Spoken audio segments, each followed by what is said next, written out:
आप देख रहे हैं उत्तराखंड लाइव न्यूज, खबरों की सच्चाई तक। नमस्कार, आप देख रहे हैं अपना digital channel Uttarakhand live news. मैं हूं आपके साथ अंजलि।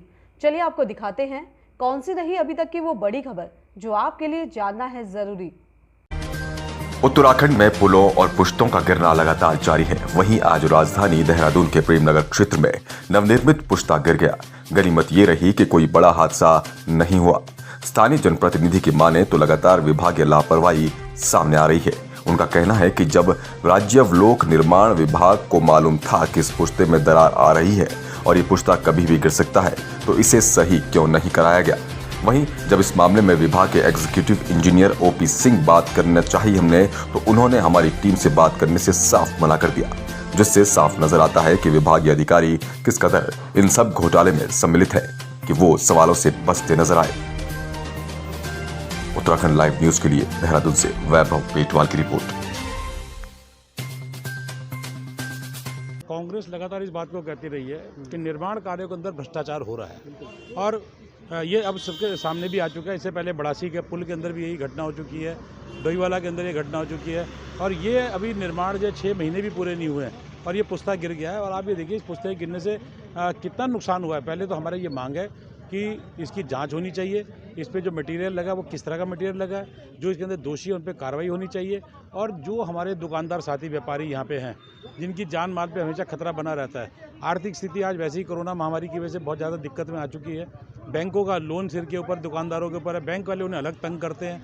तो हमारी ये मांग है कि जो हमारे व्यापारी भाई हैं उनको आर्थिक रूप से पूरी मदद करे सरकार, और जो ये पुश्ता गिरा है उसका पुनः निर्माण हो और जिन लोगों की इसके अंदर दोषी है उन पर कार्रवाई होनी चाहिए। सरकार कोई समझ नहीं रही है। सरकार के जो मंत्री हैं, सरकार के जो जनप्रतिनिधि हैं, वो सिर्फ पैसा कमाने में लगे हुए हैं। उन्हें कोई सुध नहीं है इस बात की कि आम जनमानस की स्थिति क्या होती जा रही है। लेकिन सरकार बिल्कुल कानों में जो है उंगली दे के बैठी हुई है। भ्रष्टाचार बिल्कुल चरम पे पहुंच चुका है और हम लगातार इस बात को कह रहे हैं कि भ्रष्टाचार के आकंठ में ये सरकार डूब चुकी है। मेरा बिल्कुल मानना है कि जो जनप्रतिनिधि हैं भाजपा के, उनकी कहीं ना कहीं कोई साठगांठ जरूर है जिसकी वजह से हो रहा है। क्योंकि जब ये निर्माण हो रहा था तो उस समय यहाँ इंजीनियर भी आए होंगे, यहाँ ठेकेदार भी रहा होगा, उनके और भी जो अधिकारी रहे होंगे, उन्होंने लगातार आके निरीक्षण भी किया होगा। तो क्या उन्हें यहाँ दिखाई नहीं दिया कि गलत मटीरियल लग रहा है? आज ही क्यों? आखिर उस समय जब निर्माण हो रहा था तो उस टाइम आगे उन लोगों ने क्यों सुध नहीं ली इस काम की? बिल्कुल ये जो दोषी है, इस सरकार के अंदर जो बैठे हुए नुमाइंदे हैं वो दोषी हैं, जो अधिकारी हैं वो दोषी हैं, उन पर कार्रवाई होनी चाहिए। ये तो सरासर विभाग की और ठेकेदार की लापरवाही है और विभाग की जिम्मेदारी तय होनी चाहिए थी कि जिस निर्माण की गुणवत्ता की जांच वो करें, और मनमर्जी से जैसे ठेकेदार ने निर्माण किया वो आपके सामने है। तो इसके लिए सख्त कार्रवाई होनी चाहिए। सबसे पहले तो इसकी जांच होनी चाहिए कि ऐसी पुनरावृत्ति ना हो, कहीं ऐसा ना हो यहाँ तो कमज़ोर रह गया था आगे भी और कमज़ोरी रही हो। तो पहले तो इसकी पूरी जाँच होनी चाहिए। दूसरी चीज़, जो हमारे व्यापारी भाइयों का जो इसमें नुकसान है उस नुकसान की पूरी भरपाई होनी चाहिए। तीसरी चीज़ कि जो भी इसमें जांच में दोषी पाए जाते हैं उनके खिलाफ समयानुसार सख्त कार्रवाई की जानी चाहिए। भाई विभागीय अधिकारी का कहना है कि हमने पहले नोटिफाई कर दिया था बाजार वालों को कि ये पुश्ता ढहने वाला है। नहीं, ये अगर उन्होंने किसी आपके समक्ष ये बात रखी है तो सरासर झूठ बोला है और कोई किसी को इन्फॉर्म नहीं किया इन्होंने। कोई किसी बात की इस प्रकार की बात नहीं हुई है। ये आज विधायक जी के सामने उन्होंने इस बात को एडमिट किया है कि यहाँ पर पुश्ते में क्रैक्स डेवलप हो गए थे। हमने ठेकेदार को कहा था कि इसको ठीक करा दो।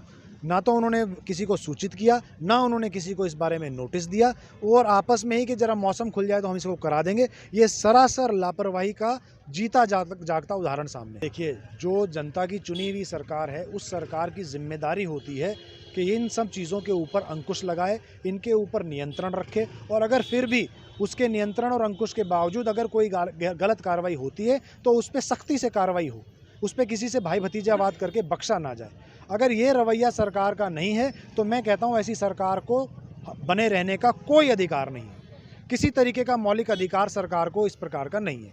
यहाँ पर 4 दुकानें एक साथ रही थी, 2 दुकानें एक बार गिरी थी, 4 दुकानें दूसरी बार गिरी थी, और जो 2 घर थे वो गिरे थे। इस प्रकार काफ़ी बार इस घटना में इस प्रकार का घटना की पुनरावृत्ति होती रही है।